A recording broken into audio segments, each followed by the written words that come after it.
कभी आपने सोचा है कि आपके बच्चे को ये छिड़छिड़ी पॉटी क्यों होने लगी, इसका क्या कारण है? क्योंकि बहुत सारे कारण होते हैं जिसके बारे में हमें पता ही नहीं चलता है और स्पेशली जो नई माएँ होती हैं उनको कुछ भी अंदाजे नहीं लगते हैं कि आखिर ये बच्चे को छिड़छिड़ी पॉटी, हरी पॉटी, झागदार पॉटी क्यों होने लगी। तो आज इसके कारणों के बारे में जानेंगे और वो कारण के बारे में अगर जानने के बाद वो सारी चीज़ों को रेक्टिफाई करने की कोशिश करेंगे जिससे कि आपके बच्चे को ये प्रॉब्लम ना आए। वीडियो काफ़ी इन्फॉर्मेटिव है, प्लीज शुरू से लेकर लास्ट तक जरूर देखिएगा। नमस्कार दोस्तों, मेरा नाम हर्षिता वर्मा है और आपका मेरे channel twins my world baby care पे बहुत बहुत स्वागत है। महिलाएं एक बात के ऊपर ज़रूर ध्यान दें कि आपका बच्चा कितने से कितने साल के बीच में है। अगर आपका बच्चा 6 महीने से बड़ा है तो उसकी चीज़ें बिल्कुल अलग हो जाएंगी, लेकिन 6 महीने से छोटे बच्चे के साथ कुछ प्रिकॉशंस अलग हो जाती हैं। 0 से 6 मंथ के जो बच्चे होते हैं वो पूरी तरह से माँ के दूध के ऊपर डिपेंड होते हैं या तो फिर फॉर्मूला फीडिंग कर रहे होते हैं, तो उनके लिए कुछ चीज़ों को सोचना डिफरेंट होता है। लेकिन जो बच्चे 6 महीने से ऊपर होते हैं जो कि सॉलिड फूड के ऊपर भी डिपेंड करते हैं, या फिर 1 साल 2 साल का जो बच्चा है जो कि नॉर्मली आपका भोजन, वो नॉर्मल जो भोजन आपके घर में बन रहा है वो खाना स्टार्ट कर देता है, तब झागदार पट्टी आती है, तब हमें क्या करना चाहिए।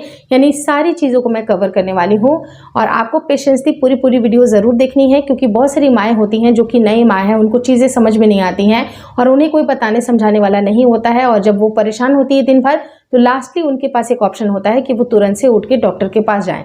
लेकिन डॉक्टर के पास जाने का भी एक फिक्स्ड समय होता है और कुछ चीज़ें अगर आप हाथों हाथ अगर कर लेती हैं और बच्चे को ये प्रॉब्लम कम हो जाती है तो डॉक्टर के पास जाने की आवश्यकता नहीं है। लेकिन अगर ये प्रॉब्लम 1 से 2 दिन अगर ज़्यादा रहा तो आप अपने डॉक्टर से इमीडिएटली ज़रूर बात करें।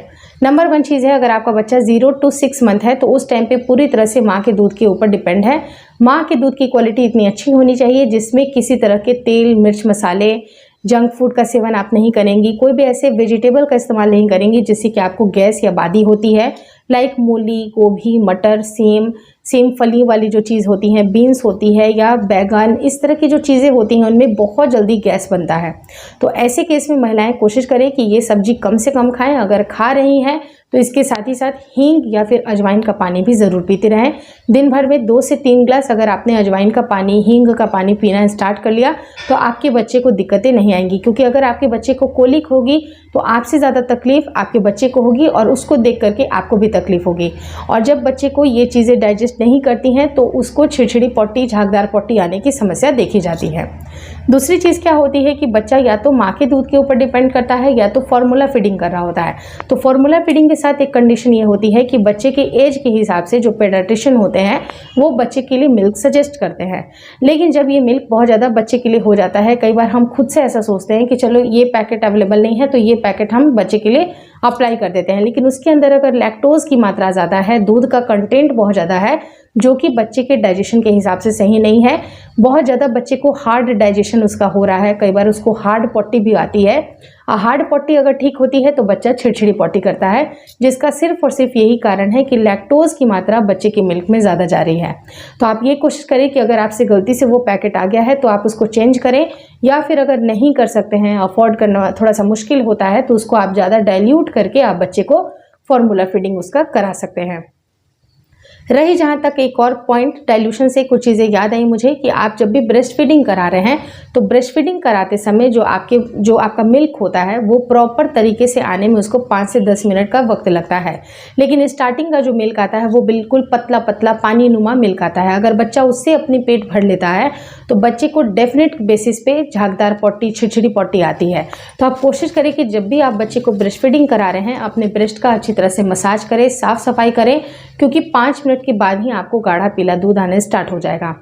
जब अगर आपके बच्चे को बिल्कुल पतला पतला सा पानी जैसा मिल्क आता है, जब वो पूरा उसी को पी करके पेट भर लेता है तो न्यूट्रिशन के नाम पे उसको कुछ भी नहीं जाता है, बल्कि सिर्फ और सिर्फ उसका पेट भर जाता है। तो ऐसे केस में कोशिश करें कि बच्चे को तुरंत से, जैसे कि आपको ब्रेस्ट का ट्रांजिशन नहीं करना है, एक ब्रेस्ट से आपको कम से कम 5 से 10 मिनट मिल्क पिलाना है। जहाँ पर बच्चे को नॉर्मल मिल्क आने तक वेट करना है, आपको थोड़ा सा उसको पिलाना है, तब जाके आप दूसरे ब्रेस्ट से आप बच्चे को मिल्क पिलाइए। लेकिन 5 से 10 मिनट वहाँ से भी आपको मिल्क पिलाना है, ताकि ऊपर का नहीं बल्कि जो गाढ़ा दूध है वो बच्चे के पेट में जाए और न्यूट्रिशन अच्छा बच्चे को मिलता रहे। तो इस तरह की चीज़ों के ऊपर आपको ध्यान देना बहुत ज़रूरी है। आप बात करते हैं कि जो बच्चे 6 महीने से ऊपर होते हैं, जो सॉलिड्स स्टार्ट कर लिए होते हैं, तो आप ये बच्चे को देखिए कि किसी तरह की फूड की एलर्जी बच्चे को है कि नहीं है। क्योंकि कई बार क्या होता है कि हम कुछ चीज़ें बच्चे के लिए इंट्रोड्यूस करते हैं, उनके लिए क्या सही है, लेकिन वो बच्चे को सूट नहीं कर रही है। या फिर कई बार क्या होता है कि फूड का इंट्रोडक्शन हम बहुत पहले नहीं करते हैं। अगर शाम के वक्त हम करना स्टार्ट कर देते हैं, रात में करते हैं, और बच्चे को वो चीज़ें एलर्जी क्रिएट करती हैं, कोलिक हो जाता है, तो हमारे पास कोई और ऑप्शन नहीं होता है कि हम डॉक्टर के पास उसको विजिट कराएं। इसलिए ज़रूरी है कि आप उसको अर्ली मॉर्निंग में, जैसे कि 7-8 बजे 9 बजे आप बच्चे को जो फर्स्ट मील दे रहे हैं उस टाइम पे आपके कुछ चीज़ों को इंट्रोड्यूस करें। और जब भी आप बच्चे को सॉलिड फूड स्टार्ट कर रहे हैं उस टाइम पे 6 महीने के बच्चे को सिर्फ और सिर्फ फ्रूट की प्यूरी या फ्रूट के जो पल्प होते हैं उससे स्टार्ट करें। फिर उसके बाद बच्चे को दाल का पानी दे सकते हैं, दाल चावल का पानी दे सकते हैं, जिससे कि बच्चे की डाइजेशन जब इम्प्रूव होगी उसके बाद आप बच्चे को जो अनाज, प्रॉपर अनाज देना स्टार्ट करेंगे। तो ऐसे सडन आपको बच्चे को एकदम से बहुत ही ज़्यादा सॉलिड फूड स्टार्ट नहीं करनी है, क्योंकि बच्चे की डाइजेशन काफ़ी स्लो होती है। धीरे धीरे बच्चा अडेप्ट करता है, धीरे धीरे वो खाना स्टार्ट करता है, पचना स्टार्ट होती है। तो उस टाइम पे कोशिश ये करें कि धीरे धीरे से बच्चे को ये डाइजेशन उसकी होती जाए। तो इस तरह की चीज़ों के ऊपर आपको ध्यान देना है। और ख़ास करके जो बच्चे 1 साल से ऊपर होते हैं, जो कि गाय का दूध भी पीना स्टार्ट कर देते हैं, क्योंकि गाय का दूध आपको 1 साल के पहले स्टार्ट नहीं करना है।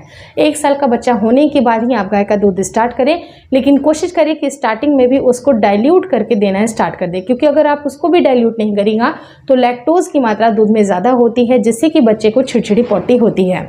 तो ये सारे जो डिफरेंट कारण हैं मैंने आपको बताएं।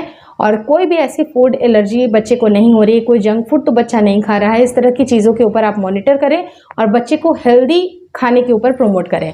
अगर बच्चा ब्रेस्ट फीडिंग कर रहा है तो ज़्यादा से ज़्यादा कोशिश करें कि आप माँ के दूध को ही बच्चे को ज़्यादा से ज़्यादा दें, रैदर कि आप फार्मूला फीडिंग दे रहे हैं।